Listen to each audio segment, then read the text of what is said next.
Puji Tuhan, saya sampaikan selamat pagi dan salam sejahtera dalam Tuhan Yesus Kristus. Haleluya. Bersyukur kita boleh kembali bersama-sama beribadah semua karena kemurahan Tuhan. Dan sebentar kita juga akan menikmati perjamuan Tuhan. Mari sebelumnya kita membuka di dalam Injil Lukas pasal 18. Kita tiba pada ayat 18 sampai ayat yang ke-27. Mari kita membaca ayat ini. Saya akan membacakan bagi kita semua. Demikian firman Tuhan. Ada seorang pemimpin bertanya kepada Yesus. Katanya, "Guru yang baik, apa yang harus aku perbuat untuk memperoleh hidup yang kekal?"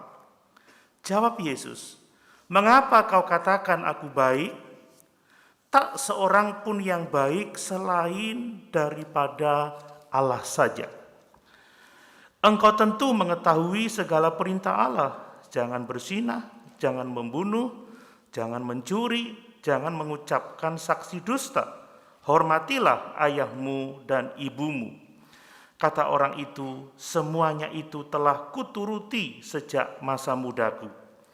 Mendengar itu Yesus berkata kepadanya, "Masih tinggal satu hal lagi yang harus kau lakukan. Jualah segala yang kau miliki dan bagi-bagikanlah itu kepada orang-orang miskin.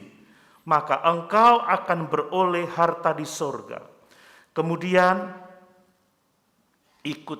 datanglah kemari dan ikutlah aku." Ketika orang itu mendengar perkataan itu, lalu ia menjadi amat sedih sebab ia sangat kaya.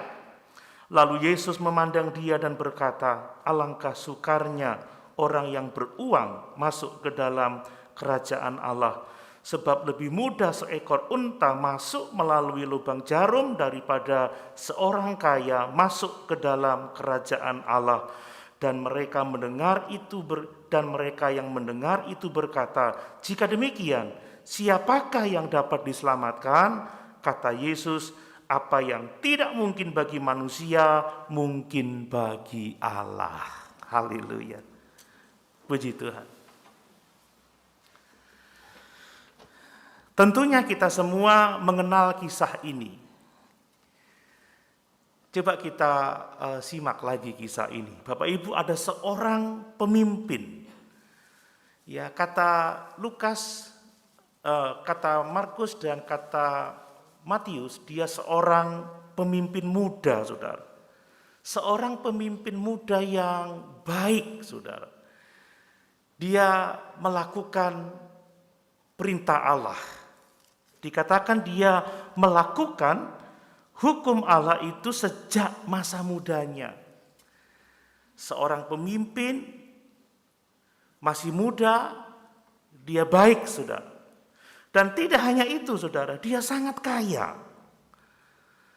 Nah, orang ini sangat termotivasi untuk hal-hal rohani. Dan menurut Markus, orang ini lari untuk menemui Yesus. Bayangkan Saudara, tidak jalan tapi lari untuk menemui Yesus dan berlutut di depan Yesus. Lalu dia bertanya, "Apa yang harus aku perbuat supaya aku mendapatkan hidup yang kekal itu?" Bapak Ibu, dari kacamata seorang penginjil, ini adalah orang potensial untuk diselamatkan. Amin, Bapak Ibu. Ya, seorang penginjil tidak perlu mencari orang dan coba meyakinkan dia untuk mendengarkan hal-hal rohani. Orang ini datang sendiri. Dengan sungguh-sungguh, dengan tulus, seorang yang baik. Dan dia bertanya, apa yang harus aku perbuat untuk memperoleh hidup yang kekal?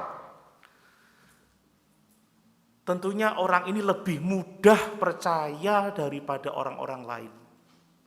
Tetapi kita semua mengetahui akhir dari kisah ini, Saudara. Setelah kita membaca percakapan yang relatif singkat dengan Yesus, kita melihat bahwa orang ini pulang dengan tidak beroleh hidup yang kekal. Dalam kacamata saya ini sangat disayangkan. Kenapa orang yang begitu mudah untuk percaya tetapi pulang dengan tidak diselamatkan? Saya coba berpikir, apakah pendekatan Yesus salah ya? Wah, rasanya saya kurang ajar ya untuk mempertanyakan Tuhan Yesus. Tapi itu pikiran-pikiran yang saya anggap untuk memperdalam pengertian saya aja. Saya berpikir kalau seorang penginjil sekarang, saudara ya, lihat seorang yang seperti ini sudah muda, baik, saudara, pemimpin lagi, berkuasa dalam hal keagamaan, berkuasa dalam hal pemerintahan, kaya lagi. Waduh, ini potensi kalau dia datang kepada penginjil sekarang pasti dia akan berkata seperti ini. Saudaraku, tidak ada yang harus kamu lakukan untuk memperoleh hidup yang kekal. Keselamatan itu anugerah, keselamatan itu hadiah gratis. Terima saja Tuhan, percaya Tuhan, maka engkau memiliki hidup yang kekal. Saudara, kalau dengan cara yang seperti itu mungkin orang ini akan langsung percaya. Dan biasanya penginjil zaman sekarang langsung, ayo kita berdoa keselamatan. Dipimpinlah dia berdoa untuk terima Yesus. Tetapi apa yang kita baca, saudara? Yesus tidak sama dengan tipe penginjil sekarang. Amin. Amin. Nah, orang sekarang berpikir, coba bayangkan kalau orang ini jadi salah satu murid Yesus. Bayangkan kalau orang ini jadi salah satu pengikutnya, maka Yesus akan aman-aman saja. Semua biaya perjalanannya akan ditanggung oleh orang ini. Kaya, bahkan sangat kaya. Dikatakan dia pulang dengan sedih hatinya. Karena apa, saudara? Karena hartanya sangat banyak.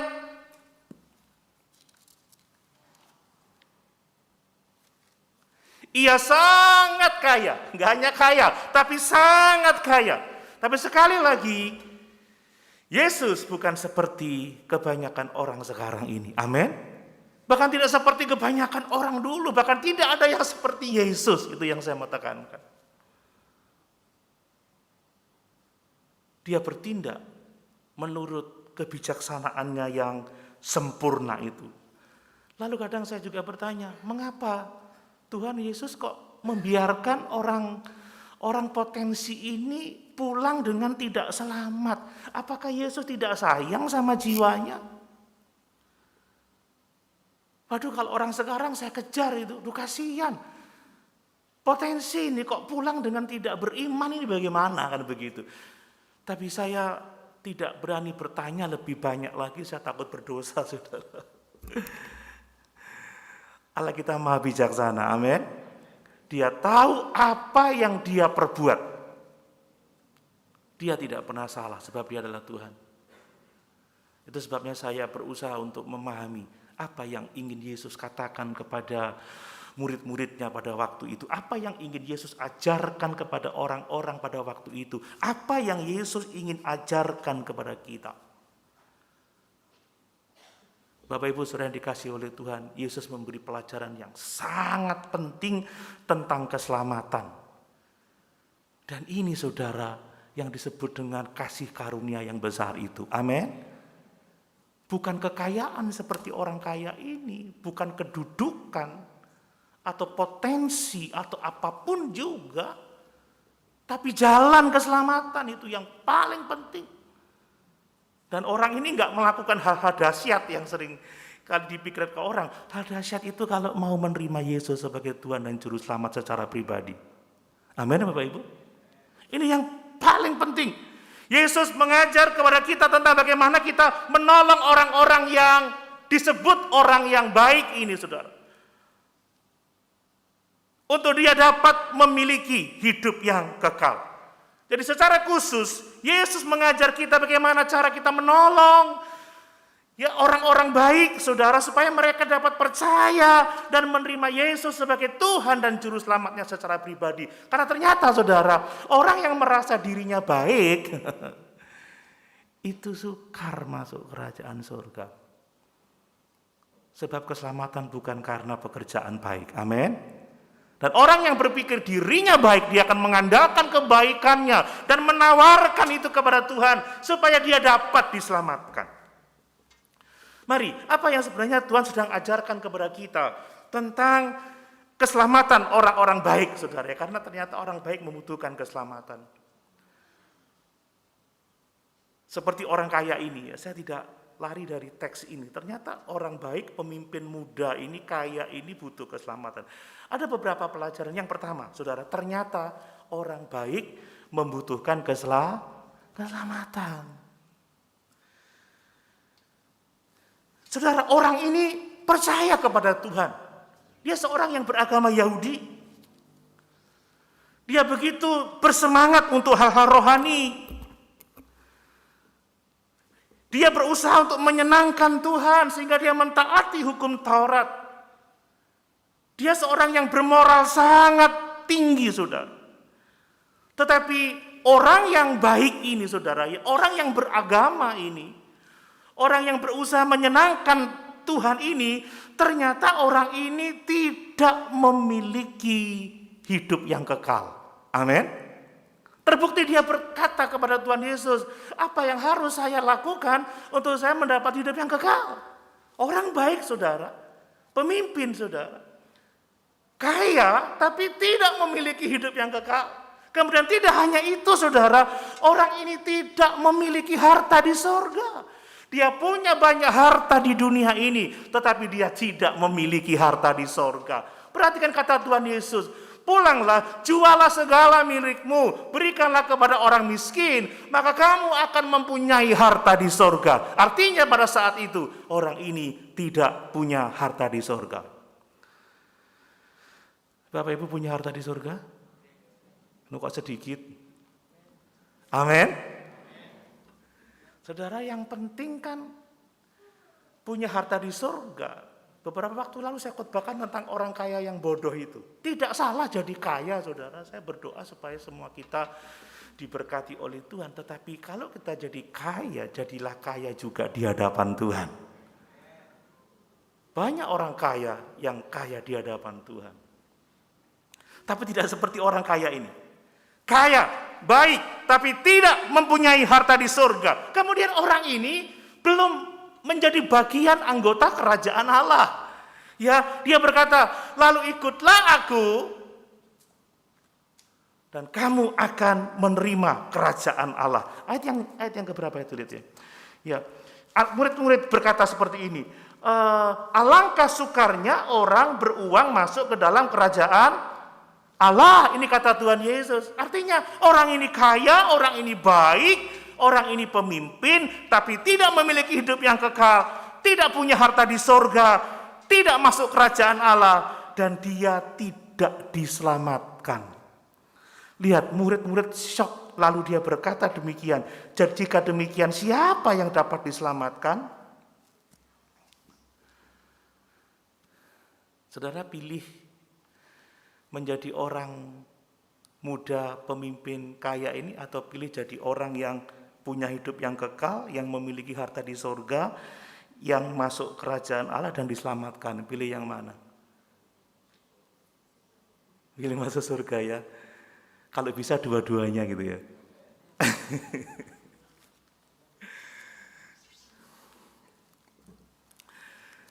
Saya mau menunjukkan bahwa semua istilah dalam ayat-ayat ini, saudara, ini menunjukkan satu hal yang sangat penting.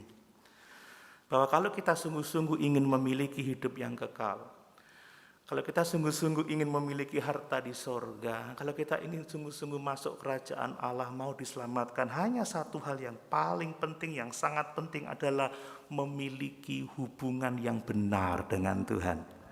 Amin. Orang ini baik, tapi tidak punya hubungan yang benar dengan Tuhan. Makanya berulang kali saya menyampaikan, saudara, yang paling penting bagaimana kita membangun hubungan dengan Tuhan. Dia sudah membuka pintu, tapi apakah kita mau masuk dan membangun hubungan dengan Tuhan lebih hari lebih baik lagi? Ya, sekali lagi, orang ini baik, saudara, tetapi tidak cukup baik. Tidak cukup hanya menjadi orang baik untuk dapat masuk surga. Karena sesungguhnya orang yang menganggap diri baik ini sebenarnya tidak cukup baik. Nah, lalu seperti para murid-murid, lalu bagaimana? Apa yang harus dilakukan supaya orang baik ini dapat masuk surga, saudara? Saya mau menegaskan terlebih dahulu bahwa yang dimaksud dengan orang baik, yang saya katakan orang baik itu adalah orang-orang yang dipandang orang lain baik, ya, orang-orang yang dipandang oleh orang lain baik, dan orang-orang yang menganggap dirinya baik, saudara. Jadi ini bukan di pemandangan Tuhan. Orang baik dalam pemandangan orang lain, orang baik dalam pemandangannya sendiri. Bukankah kebanyakan orang menyanjung dirinya sendiri? Ya. Seringnya manusia itu membanggakan dirinya sendiri. Saya baik kok. Aku loh nggak tahu nyolong, aku loh nggak tahu ini, aku loh selalu orang selalu begitu. Aku loh nggak sama seperti itu, seperti orang Farisi yang saya sampaikan minggu yang lalu. Tetapi kita harus ingat, saudara, orang yang seperti itu dibutakan mata rohaninya tentang betapa besarnya dosa kita di hadapan Tuhan. Amin.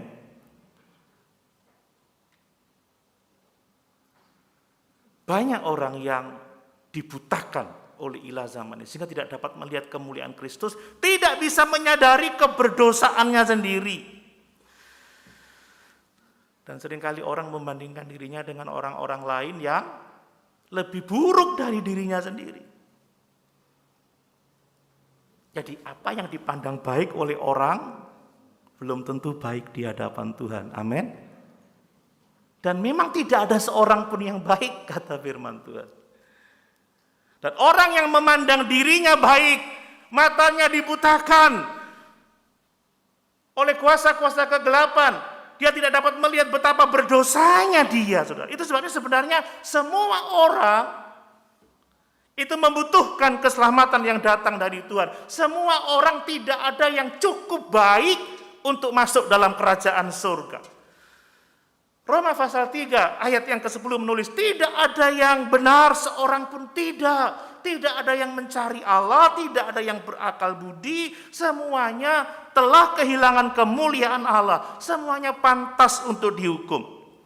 Sekali lagi, bahkan orang terbaik sekalipun membutuhkan keselamatan.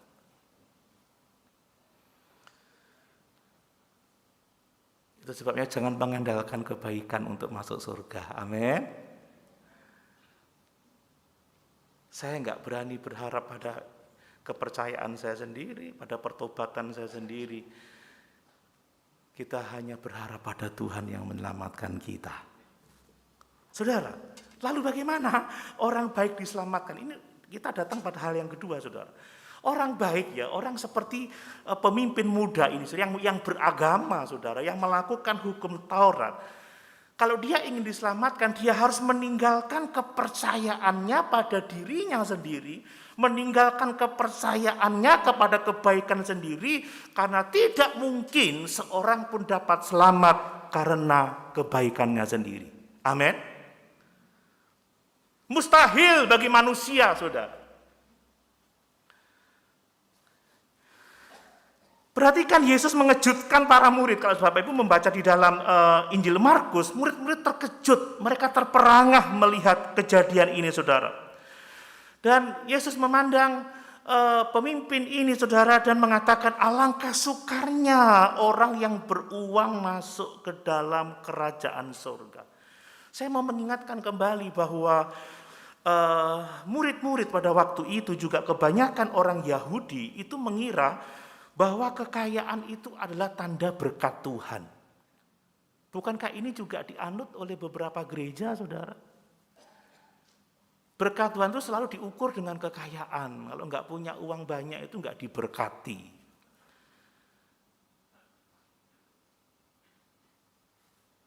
Ini pikiran yang salah.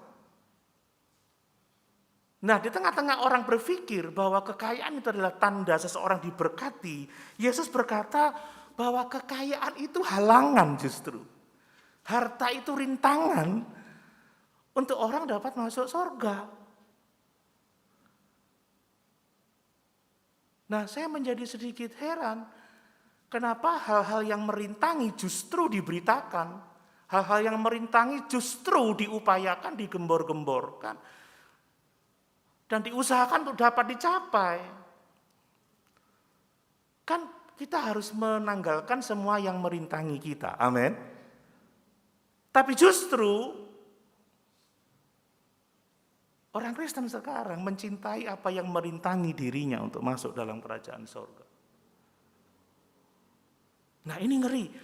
Ingat kata Yohanes, barang siapa mengasihi dunia ini dan segala isinya, sesungguhnya kasih akan Bapa tidak ada di dalam dirinya, saudara. Ya. Lihat, Yesus mengatakan bahwa lebih mudah seekor unta untuk masuk ke lubang jarum daripada orang yang beruang ini masuk dalam kerajaan surga, saudara. Ya, wow. Saya dulu pernah mengkhotbahkan ini, bahwa lubang jarum itu di tembok Yerusalem itu ada pintu gerbang yang kecil. Tapi sekarang saya coba berpikir lain, bagaimana kalau itu benar-benar lubang jarum, saudara? Bukan lubang jarum seperti pintu kecil di sebelah pintu gerbang, yang dimana unta itu kalau masuk harus berlutut, saudara, harus berlutut. Bagaimana kalau ini benar-benar lubang jarum, saudara? Kalau ini benar-benar lubang jarum, maka Tuhan Yesus mengatakan kepada murid-muridnya, kepada kita, bahwa keselamatan bagi orang yang beruang ini bukan hanya sulit, tetapi tidak mungkin. Nanti kita lihat kenapa tidak mungkin bagi manusia. Ya, itu tidak mungkin. Lalu murid-murid kaget. Lalu siapa yang bisa diselamatkan? Dan Yesus mengatakan itu kembali. Tidak mungkin bagi manusia. Sekali lagi, manusia tidak mungkin selamat dengan usahanya sendiri, dengan kebaikan sendiri. Tetapi kita bersyukur ayat itu ditutup dengan kata-kata yang luar biasa. Apa yang tidak mungkin bagi manusia, itu mungkin bagi Allah. Amin. Artinya apa? Orang baik dapat diselamatkan. Orang beruang dapat diselamatkan.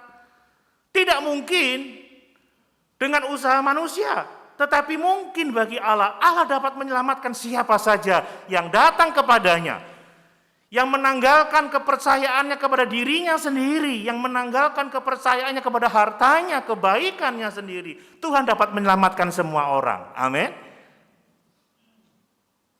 Makanya kita belajar minggu yang lalu, butuh kerendahan hati. Congkak itu selalu menjadi musuhnya Tuhan. Aku tidak seperti orang lain, aku tidak menipu, aku tidak berdusta, aku tidak berzina, aku membayar persepuluhan.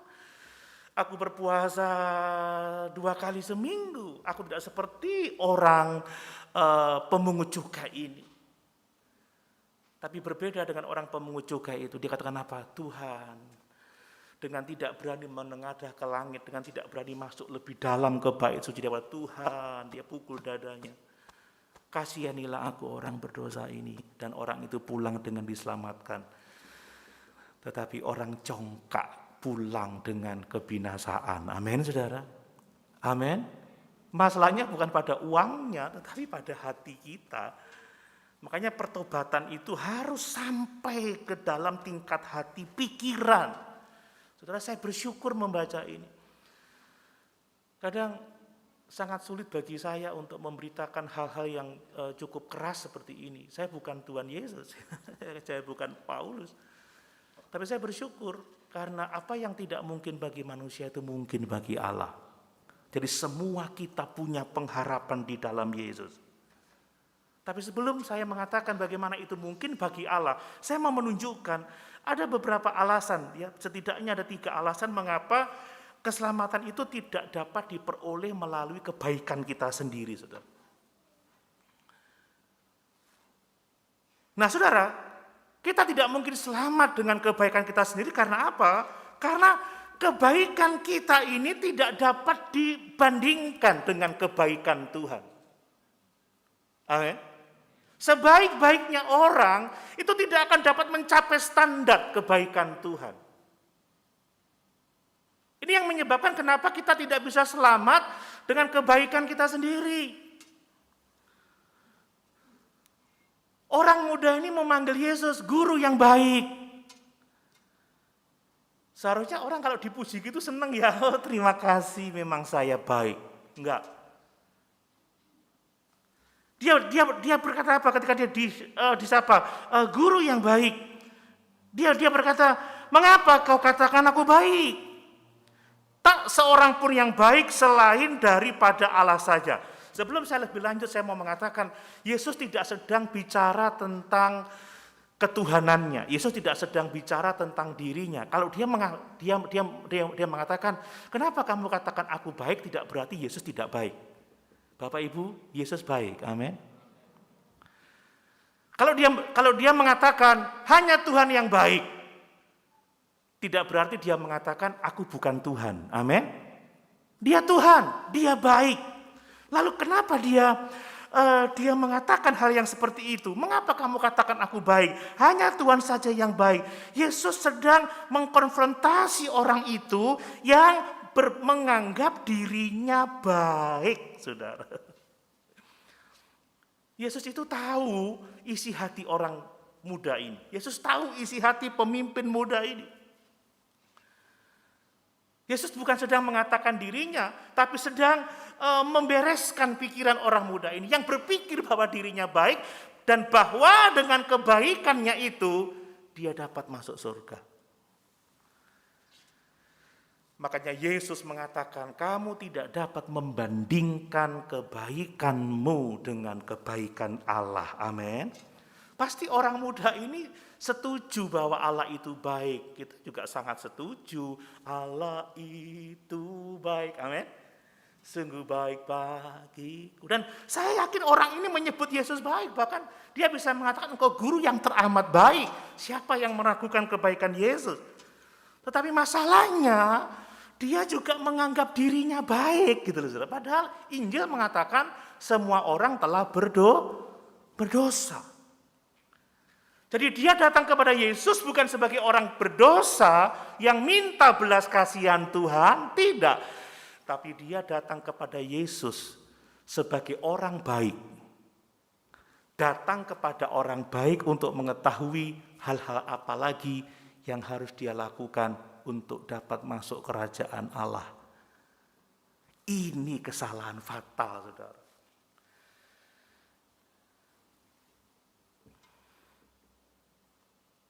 Pemungut cukai yang satu datang sebagai orang berdosa kepada Yesus. Tetapi pemimpin yang baik ini, saudara, dia datang sebagai orang baik kepada orang baik dan dia ingin belajar dari orang baik lainnya mengenai apa yang dapat dilakukan supaya dia dapat memiliki hidup yang kekal. Jadi Yesus mengarahkan orang muda ini untuk melihat kepada kekudusan Allah supaya dia menyadari betapa berdosanya dia. Saudara, kita tidak bisa menggunakan standar kita untuk dibandingkan dengan standar Tuhan. Ingat Tuhan Yesus berkhotbah di bukit dalam Matius pasal yang kelima, hendaklah kamu sempurna sama seperti Bapamu di surga sempurna. Kira-kira bisa enggak kita sempurna seperti Bapa, saudara? Tidak bisa. Kita manusia berdosa. Yesaya mengatakan bahwa kebenaran manusia itu seperti kain kotor di hadapan Tuhan. Kebaikan tertinggi dari manusia itu seperti kain kotor kalau dibandingkan dengan Tuhan. Tidak ada yang dapat dibandingkan dengan kekudusan Tuhan. Jadi penggunaan kata baik secara salah seperti ini, bahwa kebaikan manusia sejajar dengan kebaikan Tuhan, ini yang mau dibereskan oleh Tuhan Yesus. Sekali lagi, keselamatan oleh kebaikan manusia tidak mungkin, sebab kebaikan manusia tidak akan dapat dibandingkan dengan kebaikan Tuhan. Makanya andalkan Tuhan saja, amin. Bersyukur kalau kita baik itu sebagai buah keselamatan, tapi jangan sekali-kali membanggakan kebaikan untuk menerima kerajaan Allah. Andalkan Yesus. Makanya kata Alkitab, kalau mau bermegah, jangan bermegah karena kekayaan, jangan bermegah karena apapun juga, tapi bermegahlah karena kita mengenal Allah. Kata Paulus kepada jemaat di Korintus, aku nggak mau tahu sesuatu yang lain daripadamu. Aku nggak mau tahu lebih dari yang lain selain aku hanya ingin tahu apakah Kristus tetap tinggal di dalam hatimu. Banyak orang-orang yang mengaku Kristen tetapi tidak ada Yesus dalam dirinya, saudara. Itu sesuatu yang mengerikan. Dan itu kelihatan dari perilakunya yang congkak, perilakunya yang sombong, yang suka merendahkan orang lain, yang suka membanding-bandingkan dirinya dengan orang lain, yang hanya memperhatikan perkara-perkara lahiriah tetapi tidak membereskan hatinya, tidak membereskan pikirannya. Saya bisa kelihatan baik di hadapan Bapak Ibu Saudara sekalian. Orang boleh menilai saya baik, tapi bagaimana Tuhan menilai saya itu sangat penting. Amin. Amin. Makanya yang penting itu kan nanti, saudara. Keberhasilan itu nanti ketika Yesus berkata, sabaslah hei hambaku yang baik dan setia, masuklah dalam kebahagiaan Tuhanmu. Jadi sekali lagi, kebaikan kita tidak dapat dibandingkan dengan kekudusan Allah, kebaikan Allah. Yang berikutnya, saudara, bahwa kita tidak bisa selamat dengan perbuatan baik karena, saudara, orang baik sekalipun itu tidak akan dapat mentaati hukum Taurat. Amin.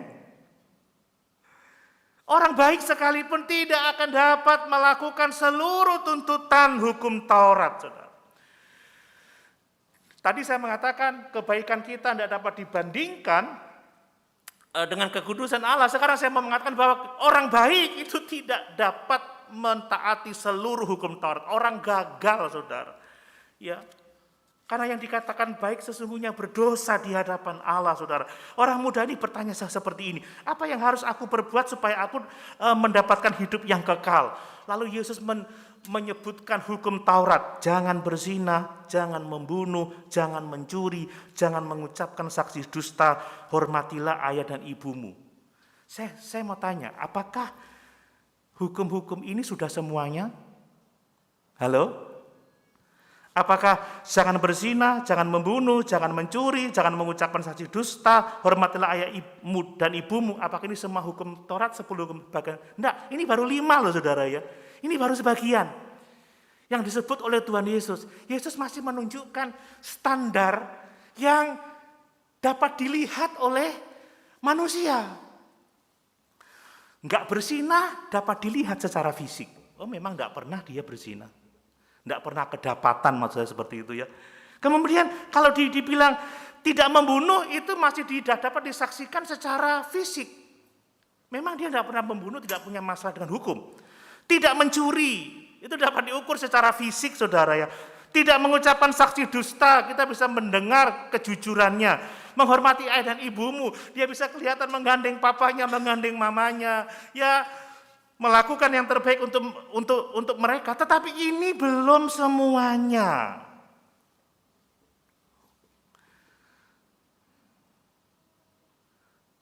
Makanya Yesus tidak memuji orang ini, wah good, tidak. Yesus membiarkan jawaban itu berlalu saja. Ya, dia mengaku telah melakukan sejak masa mudanya, tetapi Yesus memberikan jawaban yang sangat-sangat memukul, saudara ya. Kata orang itu, semuanya telah kuturuti sejak masa mudaku. Mendengar itu, Yesus berkata kepadanya, masih tinggal satu hal lagi yang harus kau lakukan. Jualah segala yang kau miliki dan bagi-bagikanlah itu kepada orang-orang miskin. Maka engkau akan beroleh harta di surga. Loh, kenapa Yesus meletakkan beban yang begitu berat pada pundak orang itu? Siapa yang akan mampu, saudara ya? Menjual semua hartanya, bukan hanya 1/10 loh ini. Bukan hanya sebagian seperti doa tadi sebelum persembahan. Kami memberikan sebagian dari berkat-Mu. Tapi Tuhan minta semuanya, semua hasil kerjanya tak tersisa. Aduh, saya juga stres kalau dia ngomong seperti itu. Masih tinggal satu hal saja, jual segala yang kau miliki dan bagikanlah kepada orang-orang miskin. Apakah ini syarat yang sifatnya umum untuk semua orang bisa selamat? Menurut saya tidak. Karena Zakius tidak diminta menjual semua hartanya. Amin. Amin. Dalam perumpamaan, orang pemungut cukai itu pasti kaya, saudara. Pasti kaya. Orang pajak itu pasti kaya. Iya kan? Selain gajinya besar, ya enggak tahu lagi dapat dari mana kekayaannya. Mungkin punya obyekan gitu, saya enggak tahu. Tapi enggak disuruh tuh menjual hartanya. Lah kenapa ini ditaruh beban yang itu? Ternyata Yesus mau menunjukkan bahwa sesungguhnya ada dua hukum lagi yang tidak bisa mereka ikuti.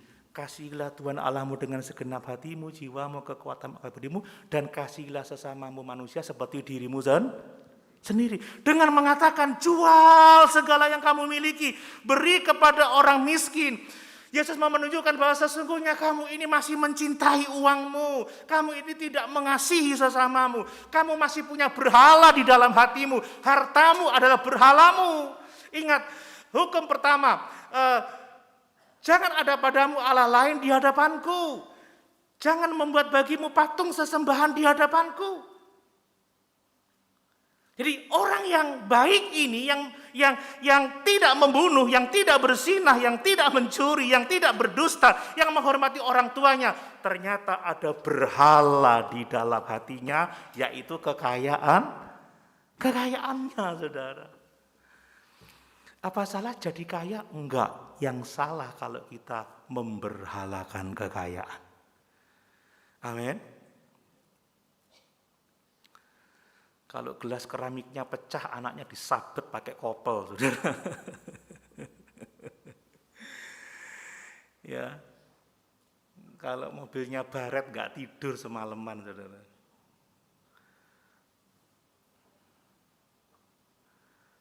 Orang ini ternyata tidak bertuhankan Tuhan, tapi bertuhankan harta. Buktinya dia lebih memilih harta daripada memilih Tuhan. Dia lebih memilih harta daripada hidup kekal. Dia tidak sungguh-sungguh sebenarnya dalam Tuhan.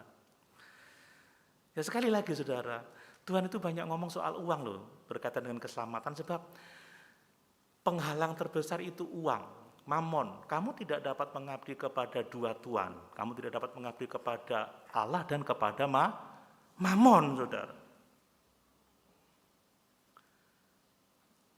Ini. Jadi orang muda ini hanya melihat kepada kesalehan yang sifatnya lahiriah. Tapi jauh di dalam hatinya dia memiliki berhala-berhala. Jauh di dalam hatinya dia tidak mengasihi orang-orang yang membutuhkan dengan murah hati. Dia nggak mau berbagi. Ini persoalan, saudara. Itu sebabnya penting bagi Yesus untuk menunjukkan betapa bobroknya kamu ini, betapa buruknya kamu ini, betapa berdosanya kamu ini.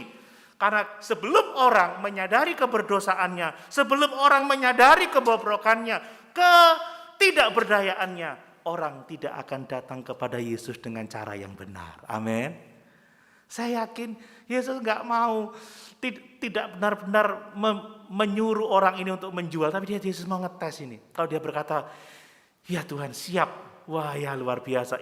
Ingat saudara, seperti Abraham ketika dia disuruh mempersembahkan Ishak. Apa yang mau dilihat oleh Tuhan? Tuhan itu maha tahu loh. Tuhan itu maha tahu, tetapi Tuhan perlu supaya kita tahu apakah kita sungguh-sungguh mengasihi Tuhan atau tidak. Amin. Ayo persembahkan itu anakmu. Pasti dia mikir, ini gimana anak perjanjian satu-satunya. Suruh ngorbanin lagi. Maunya apa Tuhan? Tapi dia mencintai Tuhan lebih dari anaknya. Saudara apa? Kalau orang muda yang kaya ini mencintai harta lebih daripada Tuhan. Kalau Abraham mengasihi Tuhan lebih dari harta yang lebih besar dari harta kekayaan, yaitu anaknya. Tapi apakah Tuhan benar-benar bermaksud supaya Abraham membunuh anak itu? Ternyata kita tahu kita tidak. Pada waktu dia sudah mulai meletakkan pisaunya di leher itu, saudara, bayangin saudara. Kita mendengar apa? Stop. Stop. Sekarang aku tahu bahwa engkau mengasihi aku lebih dari segala-galanya.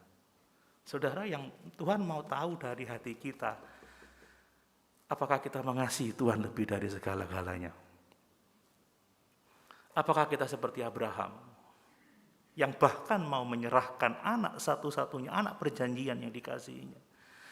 Atau kita akan memilih seperti orang muda, pemimpin muda ini yang kaya ini, yang ternyata lebih memilih hartanya daripada memilih Tuhan? Itu sebabnya saudara, kalau kita mau menolong orang baik untuk dia bisa menerima hidup yang kekal, buat mereka sadar betapa berdosanya mereka. Amin. Betapa kebaikan tidak akan mampu membawa kita ke dalam kerajaan surga, sebab kebaikan kita tidak dapat disejajarkan dengan kebaikan Tuhan. Bahwa kebaikan kita, orang baik sekalipun gak akan pernah berhasil mentaati seluruh hukum Taurat. Satu saja kita langgar, kita sudah memporak-porandakan semuanya.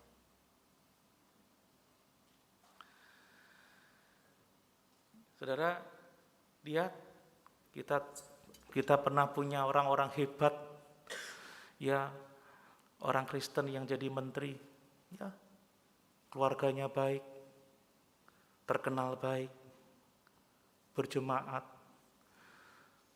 tapi korupsi. Kira-kira dia ngomong sama hakim, "Pak Hakim, saya memang korupsi, tapi lihat rumah tangga saya baik. Lihat anak-anak saya baik. Lihat saya nggak pernah membunuh.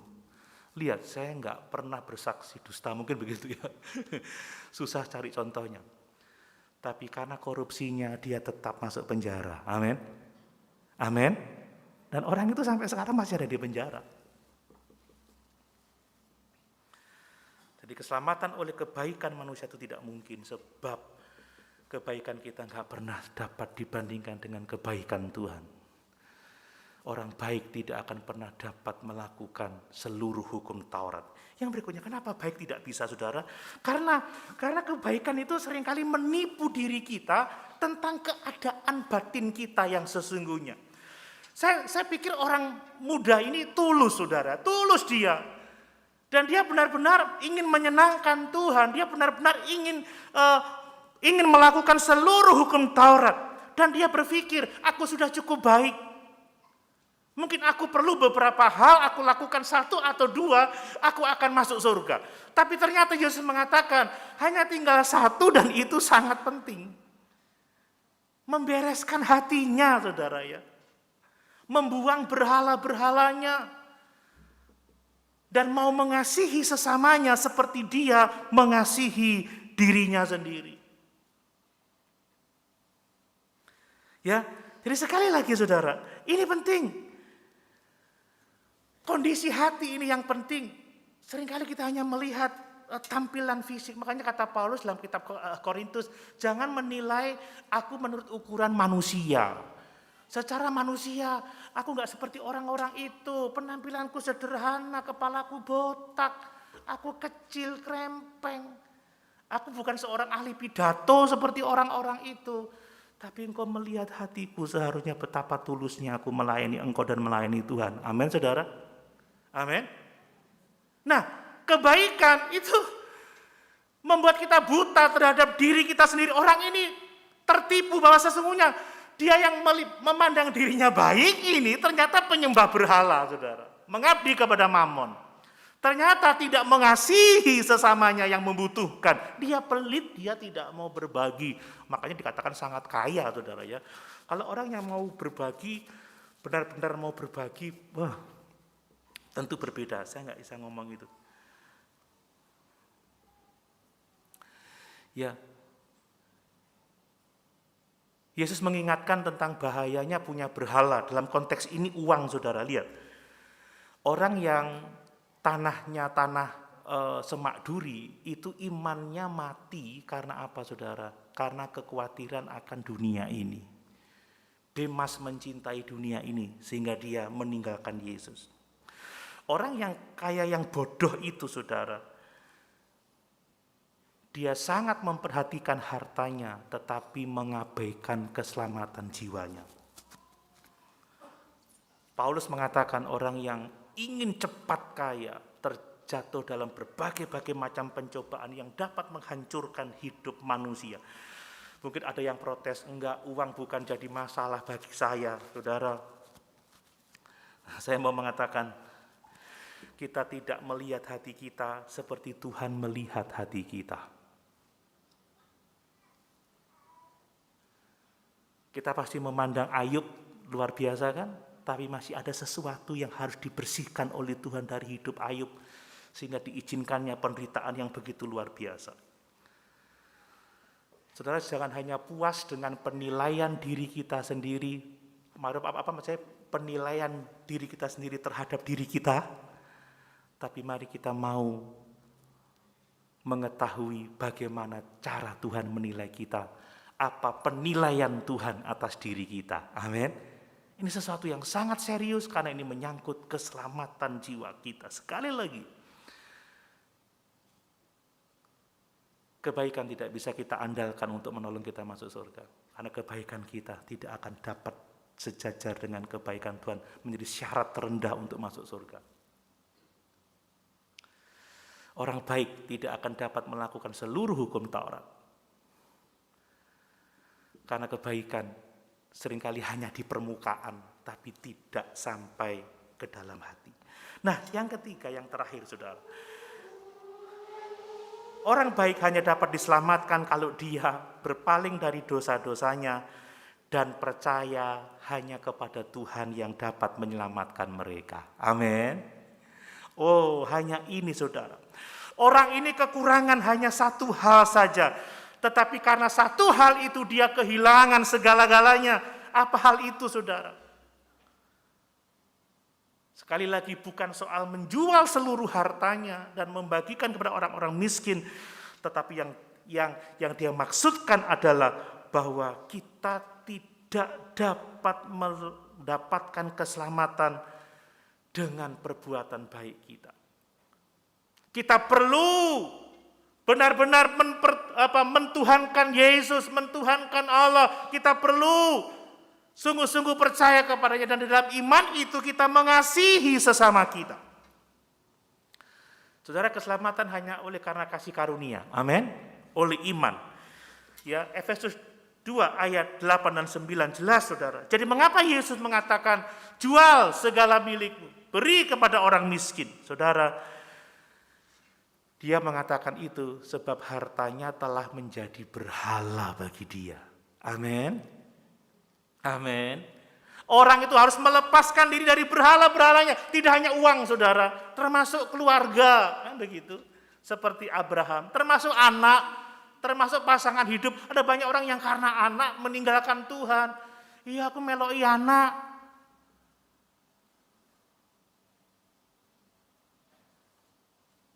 Saya sedih ada keluarga saya yang mengikuti anaknya menikah dengan yang tidak seiman. Sedih, ini akan terjadi, saudara. Saya sedang sedih. Saya sedang sedih. Ya apa karepe areke ngono?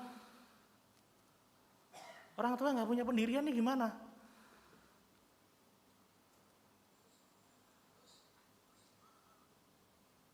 Kenapa nggak ke gereja? Ya anakku sik turu, ya tinggalan. Lek gak ya disiram pakai air supaya bangun, supaya ke gereja, begitu.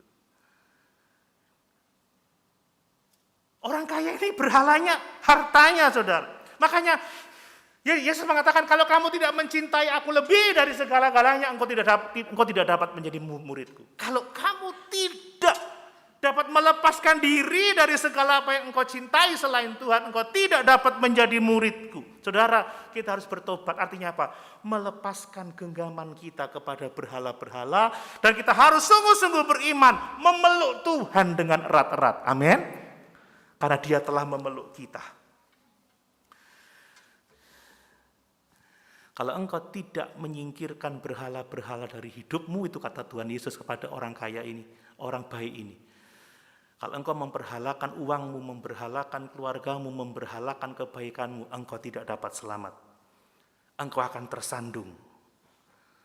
Tetapi kalau engkau melepaskan diri dari berhala-berhalamu, tidak harus kehilangan semua uangnya, saudara ya. Sakeus cuma menyerahkan separuh dan mengembalikan berapa kali lipat itu kepada yang diperas? Berapa ya? 4 ya. Enggak harus kehilangan semuanya. Tapi kita harus membuang berhala-berhala kita. Kita harus hanya beribadah kepada Tuhan saja. Sebelum kita dapat melepaskan diri dari berhala-berhala kita, kita tidak dapat diselamatkan. Amin. Kenapa istri Lot menjadi tiang garam? Dia masih cinta hartanya, saudara. Tuhan sudah berkata, jangan menoleh ke belakang.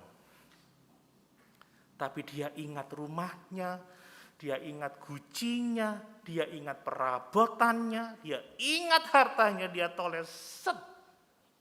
Wow, kelihatan botaknya itu. Berarti tidak usah noleh. Dia noleh set. Jadi tiang garam, saudara. Mari, hanya ada satu cara untuk menolong orang yang merasa diri baik. Sadarkan mereka akan dosa-dosa mereka. Amin. Tolong mereka supaya menjauhkan diri dari semua berhala-berhala itu. Tolong mereka supaya mereka datang kepada Yesus dan berkata seperti orang pemungut cukai yang mengatakan, Tuhan, kasihanilah aku orang berdosa ini. Sebentar, kita akan menikmati tubuh dan darah Yesus. Ketika Yesus mengatakan, bagi manusia mustahil, tapi tidak mustahil bagi Allah. Sekali lagi, jangan bersandar pada diri sendiri, bahkan oleh imanmu sendiri, bahkan oleh pertobatanmu sendiri. Tapi bersandarlah kepada Allah yang sanggup menyelamatkan kita, yang telah mati di atas kayu salib memikul dosa-dosa kita, yang olehnya kita beroleh hidup yang kekal. Sama-sama kita berdiri.